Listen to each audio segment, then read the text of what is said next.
A big part of what makes the lymphatic system so magical is the fact that it's like basically our immune system. This lymphatic fluid carries the white blood cells of our immune system, and it just helps us, it prevents illness and disease. But, yes, a lot of people will claim that it's like a silver bullet. We're diminishing the frequency of flare-ups. We're trying to get less of a response because we're really calming the nervous system. Lymphatic drainage and just addressing the lymphatic system is so deeply calming.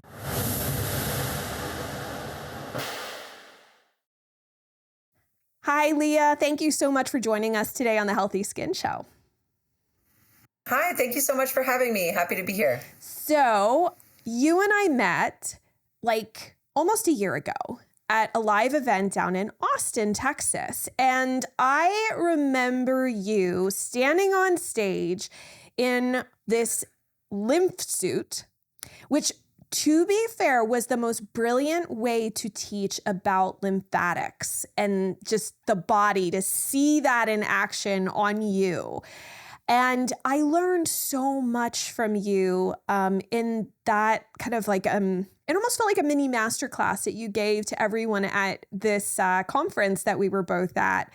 And so I thought you'd be the perfect person to come on the show and talk about the whole lymph system, lymphatic drainage. A lot of people are very much into this now. And so I figured, since we should just kind of ground the conversation in what exactly is the lymphatic system? And then also too, are there any organs that are involved with the lymph that, most people might not realize?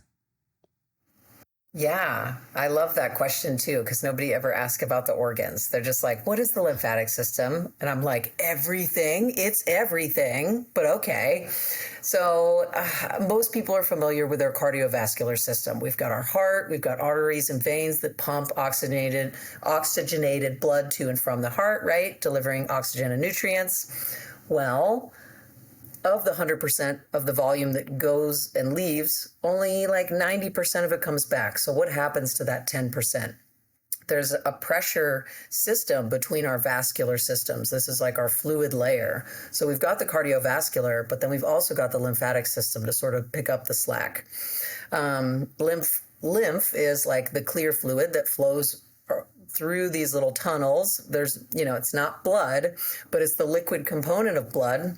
By the time all of this lymph is filtered by our lymph nodes, you might have heard of the little pea-sized organs that are kind of clustered around our body. Those are usually hidden in our joints, our armpits, our hips. We've got a ton in our belly and our stomach. And then we have a lot in our head and neck. About a third of the lymph nodes in our body are in our head and neck. So this lymph is flowing. There's no heart for our lymphatic system, which is why it can get bogged down so easily.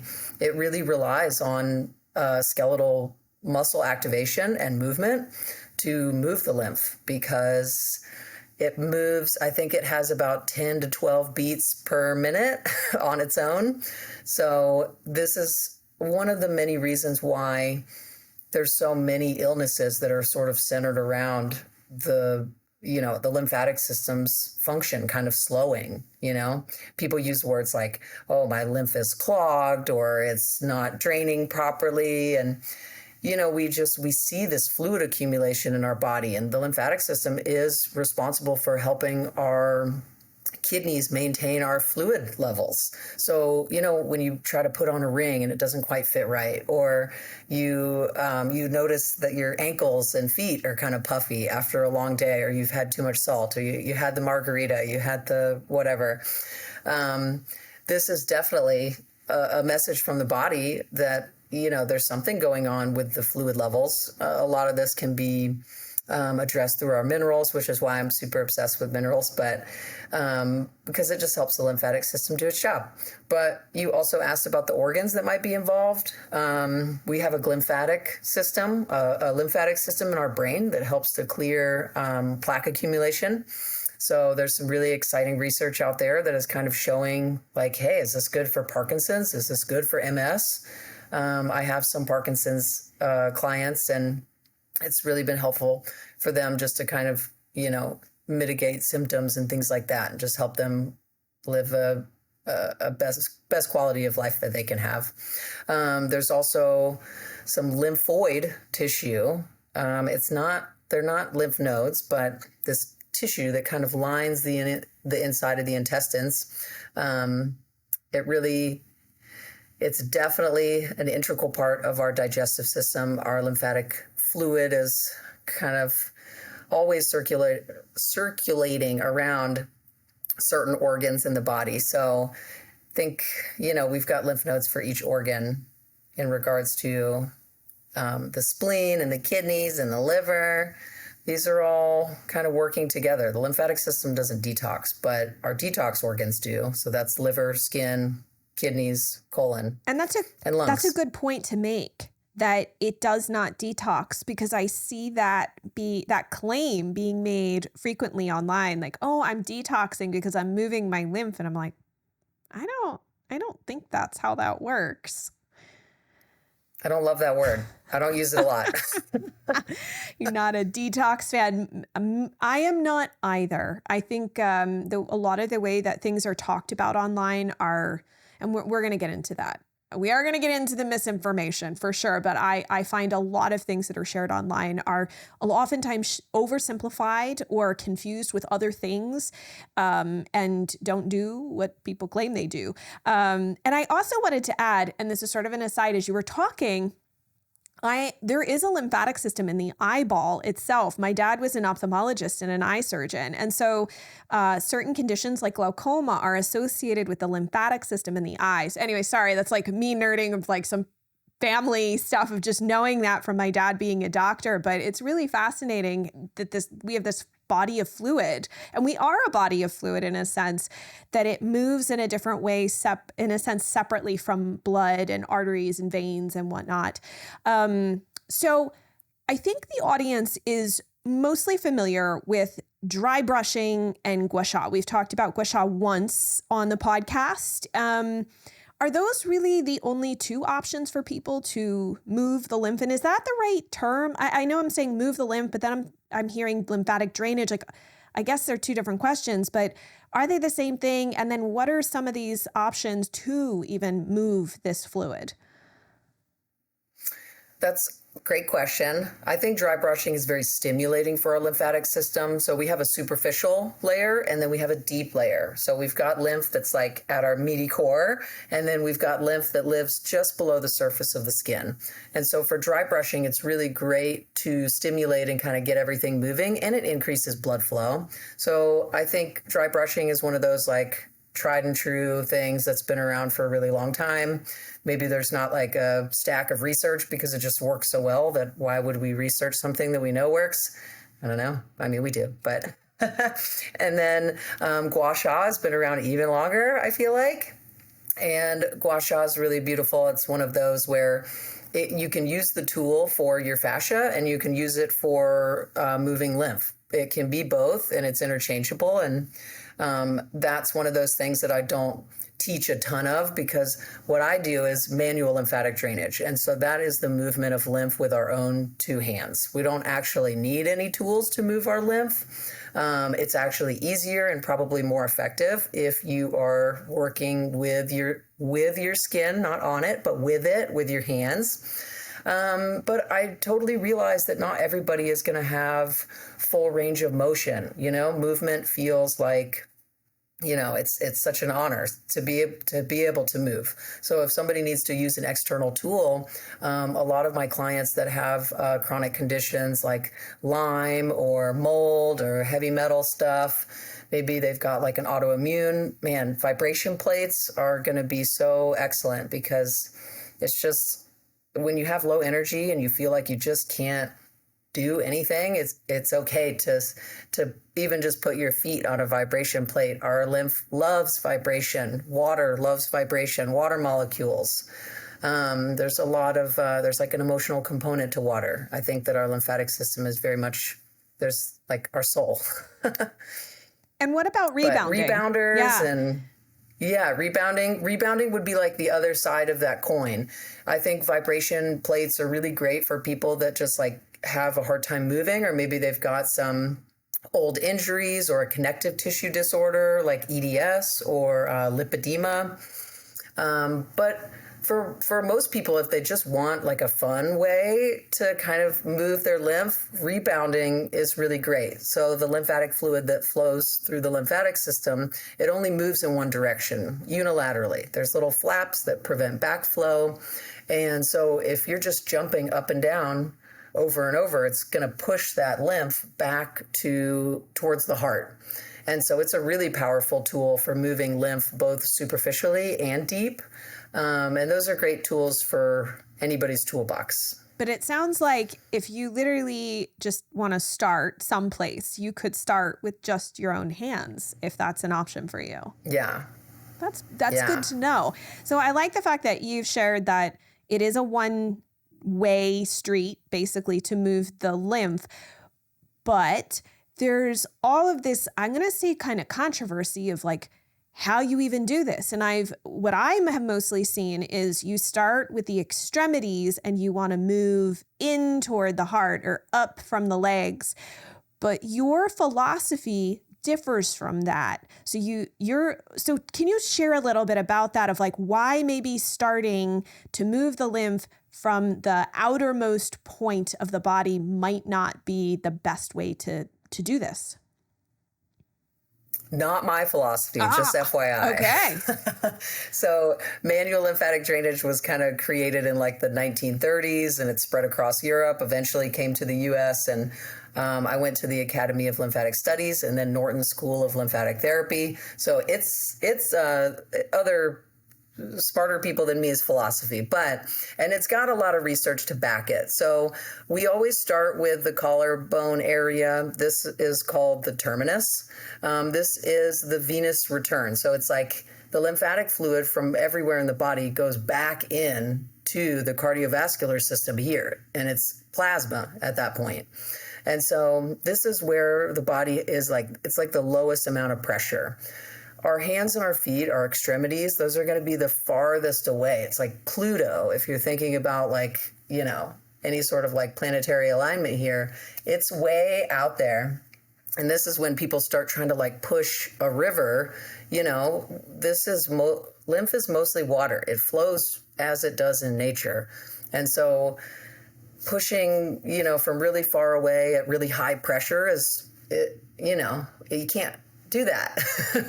So we always work, we start at the collarbone, and we always kind of work the center of our body, and then we'll eventually get to the hand. Like drainage for the arm, for example.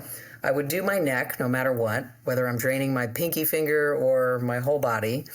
And then you would activate these lymph nodes in the armpit, because these lymph nodes are going to drain everything here, this whole upper quadrant. So you stimulate these and you're like, hey, I'm going to send some lymph your way. Get ready. So then you get them ready and you work everything above the elbow. There's a couple lymph nodes in our elbow, but this is a hinge joint. This is a natural bottleneck. And so lymph gets stuck there. A lot of people will experience swelling in their hands and things like that. And it's like, we always kind of look upriver, right? We go upstream and we're like, is there a dam here? Yes, there's a dam here. Yes, there can be a dam here if we never lift our arms above our head, and lymph is so reliant on muscle activation. So you can kind of put two and two together, that you sort of break things up a little bit and guide that fluid, guide it home versus like trying to force something to happen.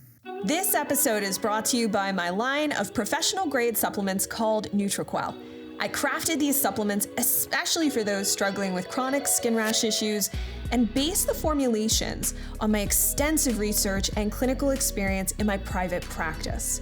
They are made from the highest quality ingredients and tested to be free of different allergens, so that you can support your gut, liver, and overall health with the formulas that I've found work best for my Skin Rash Warrior clients without triggering a flare. I'm excited to share them with you, so check them out at quellshop.com and use the coupon code GET15OFF to get 15% off your first order. I'll put a link in the description below. And now let's jump back to the video. It sounds like it does. It sounds like you're saying, like, basically we clear the drains in each sector to get the fluid to come home, right? So if we're just thinking about it from, like, if you have a huge deluge of rain in your area and the drains are all covered with leaves, it's going to be difficult. Even if you have something to push the fluid, it's hard to get the water down the drains to the next spot it needs to go. And so essentially you're working, it's interesting. It's like, that's very backwards from what I see everybody do online who's sharing about how to do this. And again, that was one reason I was just like, your lymph suit was like brilliant, because I was like, oh my gosh, I can see in action how this works from a more anatomical perspective and why it makes more sense. I do want to say, with all of this said, this is not magical stuff.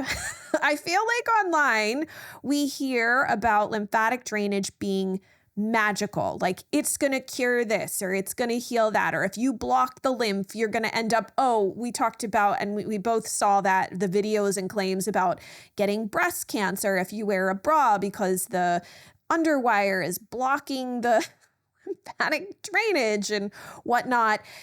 It's not magical, but it can be helpful for certain issues and conditions. So can you help ground us in where you have actually seen lymphatic drainage be a really great support for certain conditions or issues that you see in your practice and whatnot? Yeah, so a big part of what makes the lymphatic system so magical is the fact that it's like basically our immune system. This lymphatic fluid carries the white blood cells of our immune system, and it just helps us, it prevents illness and disease.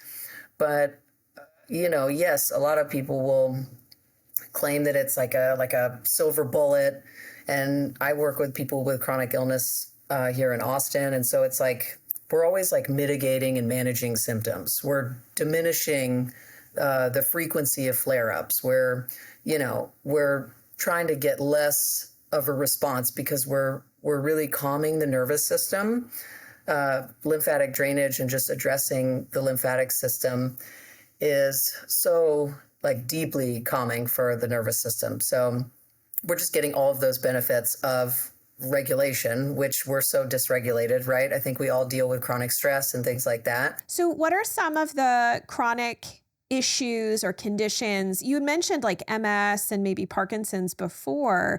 Are there other types of conditions that you see where it can be really helpful? Any type of, again, you're not diagnosing anyone. People are coming to you with these diagnoses. So what type of conditions do tend to respond well from your experience? Yeah. Oh man. It really started with just simple abdominal bloating, women would come in and they're dealing with some GI stuff. I think I'd mentioned that there's a ton of lymph in our abdomen and pelvic bowl.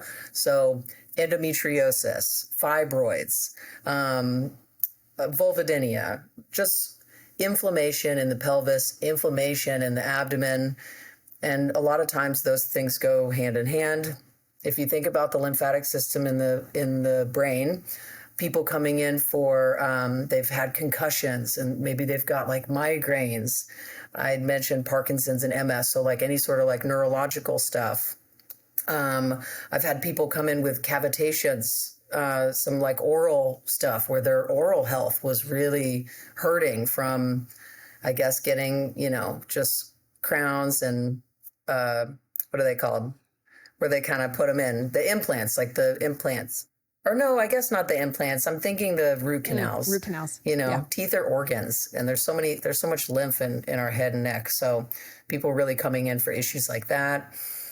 Even hormone imbalance, that cyclical breast tenderness that people deal with, PMS, maybe some lymph nodes that they're just like, hey, I need you to check this out. And I'm always quick to remind them hey, I'm not a doctor, I'm a massage therapist. And it's very unfortunate that doctors only get about an hour of training in this stuff. But We also see a lot of lymphedema and lipedema, and these are conditions that really impact the lymphatic system directly. And it can be really difficult to feel heard, to get a diagnosis. I think it's like 1 in 8 or 1 in 9 women have lipedema. And I don't know, the lymphedema thing, that can also kind of go unchecked because people get checked out and they're like, oh yeah, everything looks fine. I don't know why your leg is swelling and not the other one. But yeah. Okay, so if you so many things. So if you do have swelling in one limb but not the other, this could potentially be a helpful tool. Absolutely. Yeah. Yeah, if you're feeling like you've got some fluid stuck in your body, it can be helpful to move it, but it's also important to sort of think like your own physician, right? Why is this happening? Why is there fluid here? Lymphedema, which is like, more serious than fluid retention. This is when the lymphatic system is not working in certain areas of the body. This can happen anywhere. After lymph node removal with cancer, radiation tends to zap lymphatic collectors, and that can kind of trigger lymphedema for some people. And it can also come after injury. So like a surgical intervention. I've heard of like the rare occasion where somebody had a C-section and that turned into a complication that gave them lymphedema in their leg. It's important to think about why things are happening to us and try to hear those subtle messages, because the lymphatic stuff, just even when it's like slowed and things like that, we find that there's all these uncomfortable symptoms that we live with that we just think are normal. Like, oh, it's just normal. I'm just tired all the time. I'm tired all the time. And I never feel like I'm vibrant or like alive. When we feel stuck and stagnant, we usually are stuck and stagnant in our lymphatic system. Well, and to your point about moving it, because I do want to talk about some things where we tend to go wrong. And I think pressure can be one of those areas. I used to think that you're supposed to push. Like if you do dry brushing, you're supposed to kind of push down and move things. But when you were speaking at the event that I saw you talk at in Austin, you have a very different approach. And your suggestion, I mean, I wonder, is it possible for there to be too much pressure? Is it possible that it could also be detrimental in some way or damaging in some way to underlying tissue? So do we have to be careful with the pressure that we apply? Now, obviously, a vibration plate and rebounding is going to be a different story because you're not pushing. But when you are pushing on tissue of any sort and doing something manually with your hands or another object, is there too much pressure? Is that such a thing? Yeah, when it comes to lymphatic drainage, yeah, because you were like rebounding, vibration, different thing. Whenever we have the intention and that we're trying to move lymphatic fluid, it's always best to work intuitively. With conditions like lipedema and lymphedema, some of those people have to use more pressure because the tissue is more fibrotic. If you had scar tissue, you might want to use a little bit more pressure. And also the location, it depends on where we're touching. If you were working on your face, there's not a whole lot of reason to really go ham in there, right? Unless maybe you were trying to reach the lymph nodes underneath your jaw. But for dry brushing, I see so many people just kind of like buffing their skin like their cars or something. And that's not really, it's not really necessary. If that feels good and stimulating for you and it doesn't piss your skin off, like have at it. But more isn't always better. Our lymphatic vessels they're lined with smooth muscle that's governed by the nervous system. Hey, Vegas. And those muscles can spasm if we use too much pressure or we go too hard, too fast. And when they spasm, it really suspends the lymphatic fluid right where it's at. So I sometimes will see people dry brushing and trying to move their lymphatic fluid in a sauna. And anytime that we're in an extreme temperature difference, the same thing will happen. Our lymphatic system will it'll spasm and just temporarily slow down because it's trying to offset the extreme temperature that it's in. So like whether it's like a cryo chamber or a sauna, those aren't really the places that we're going to be trying to move lymph. I think we just try to like habit stack a lot. And you're better served to do some nice, deep abdominal breathing, which changes the pressure in your thoracic cavity. And that is your lymphatic system's heart. So if you wanted to move some deep lymph and do some habit stacking, set that brush aside and just take some breaths. I like it. Well, also too, and kind of talking about pressure and whatnot, my audience obviously is a lot of individuals who may have active skin rashes, could even potentially have wounds because things are open or not closing appropriately. What does somebody who has skin issues going on, what did they need to know about this and about dry brushing or even using their hands or some sort of tool to help move the lymph? Yeah, you definitely want to be intuitive with this because skin rashes are like how many different kinds of skin rashes are there? There's so many. But there's also a particular type, cellulitis. Nobody wants to be messing with that. That's like the map-shaped border one where it really spreads really rapidly and then you have a really serious problem. So there are certain times where we don't really want to be trying to move our lymphatic fluid. And that would be during an acute infection. The lymphatic system is everywhere and it's so powerful that you start moving your lymph and then you're moving things around and making it circulate throughout the body. So not to say that we shouldn't do something if we have something like if you had a little rash on your arm, could you work on the rest of your body? Of course, if you know that you're not dealing with something serious, this is something that's very normal for you. It's your day to day. This is your skin. This is your patch. You know your body best. And when it comes to wounds, you definitely want to avoid. Lymphatic drainage isn't going to be the right tool for that. But wounds really love compression because it helps the lymphatic system do its job. And so that might be helpful. 100%. Well, it's also helpful just to know what are some do's and don'ts. And like you said, you talked about an infection, and that's of just the skin. If you are sick, is that the time? Like in general, say you get a flu or a virus or something like that, is that a good time to do lymphatic drainage, or is that more rest? You definitely want to make sure you're on the other side of whatever you're dealing with when it comes to that. No active fevers. I remember when I got COVID for the first time early this year, and like all my lymph nodes were just like a brick. It was a very bizarre feeling, and that was a very strange illness because I had such intense brain fog. I was just like, I feel so stupid and not good. So I really had to resist the urge to move my lymphatic fluid because I knew exactly what I could do to help my lymphatic system out, and I had to wait until that fever broke because the reason it felt like a cement brick here is because the lymphatic system shut off the exits to the lymph nodes, allowed them to fill with lymphatic fluid so that those immune cells could really do their job. When it comes to a fever and an illness and you've got this, these swollen lymph nodes wherever they might be, it's okay to just like let them do their thing. We really I feel like we want to get our hands on everything sometimes when it comes to helping ourselves out. And it's totally relatable because like I said, I had to resist until my fever came down. Well, I think, a couple of final questions because I know we have to wrap up, and this has been so fascinating. I feel like we could completely dive into this even further. But is it okay to do this every day, or do you recommend somebody, especially if they're just doing this on their own, is there a certain number of times a week that you suggest people do this? This is a great question. This comes back to that more is better. We just want to do it all. So lymphatic self-care can really look like doing a little something every day. We don't have to do lymphatic drainage or do dry brushing or gua sha every single day. I think when we use a variety of tools and little tips and tricks, and it's all based on what we think we need that day,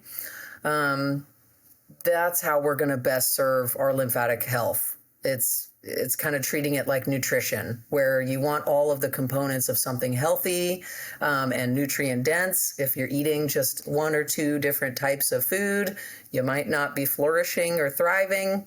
So I definitely recommend switching these things out, I would say dry brushing and gua sha, you could do anywhere from 1 to 3 times a week. I will do lymphatic drainage. I usually will break it up, and I'll do my face one day, and then I'll do my legs later that week because maybe they felt heavy. Maybe I'll do legs up the wall one night because they felt heavy. My legs felt heavy. I'll do dry brushing while I've got my legs up and gravity is helping move that lymph back towards my heart. And rebounding, I do rebounding every day. I call myself a casual bouncer. Every time I pass by it, I just bounce out a couple of rounds. I don't really use it as a piece of exercise equipment. It is for my intention to move my lymphatic fluid and not much else. Well, and it's fun. It's fun. I was going to say, I feel like it's one of those things that brings out the kid in you. Most people smile. There's something about it that there's like a joy. I don't know. That's just how I feel when I've done it. I'm just like, I have to giggle. I have to laugh. It makes me feel good. And I think that too is helpful in terms of your mood. And I don't know. I just think it's nice to have those childlike qualities come out, especially when you're feeling kind of down. It brings you up and you feel good. And so lastly, I know that you've had this great guide. You've got this free dry brush guide over at lymphloveclub.com. But do you have any suggestions for anybody if they do want to buy any particular gadgets or anything? A couple of suggestions of gadgets that maybe different price points are not going to break the bank or something like that. Where should people start gadget-wise? Okay, first gadget to start with mastering would be your hands. You don't have to buy anything. If you do feel like you need a little bit of assistance, I think a dry brush, you can buy a dry brush that's like so cheap. I don't really recommend wet brushing. Sometimes people will store it in their shower and they get kind of gross, but I've had the same dry brush forever because it's dry and I just keep it somewhere clean. And then I just like shake them out like a dusty rug. I don't even really like wash them. Some people wash them with like apple cider vinegar solution, but I don't feel like it needs it for me personally. Gua sha, those are great. I really recommend paying attention where those stones come from. They're not always ethically sourced. I use one by Wildling. It's Bian stone. I think that stone was formed when a meteor hit a mountain in China, and they do a really good job of sourcing their stuff ethically. So I feel really good about buying Wildling stuff. The rebounding and vibration, those are great tools. I don't think that you have to buy a $600 trampoline. Sorry, not sorry to those really fancy units out there. I just don't think it's necessary. I have one that was $120 on Amazon. It's great. My mom's had the same one for years. Always stick within your budget. I think also like sauna blankets and the lymph vibration things. And I think lymphatic cups are great. Like the little face cups are really good. That's great anti-aging routine. But yeah, I think more often than not, there's less tools that we need than we don't need. I like that. Don't buy the things you do not need. I will say this. Yeah. I think you have created an amazing platform to teach people about this that's not fear-based, that's not based on, magical thinking and wishful thinking and whatnot. I like the fact that you have so much grounded knowledge in all of this. Your Instagram account is amazing. And for anybody who's really interested, we'll link to your guide in the show notes. I think that's a great place to start. Just having a guide to know how to do something like dry brushing and to understand and to see this whole thing is going to be really, really integral to anybody who wants to get into this. So I hope that you will come back sometime, Leah. I really appreciate you being here because I think we have more to talk about. Yeah, we'll talk again for sure. We just barely scratched the surface. That's true. Well, thank you so much for being here. I appreciate it. Yeah, thanks for having me. If you enjoyed this video, you need to tune in to this video next. Then make sure to hit the subscribe button so you get notified as soon as a new episode drops. I'm excited to see you there and dive deeper with you on your skin healing journey.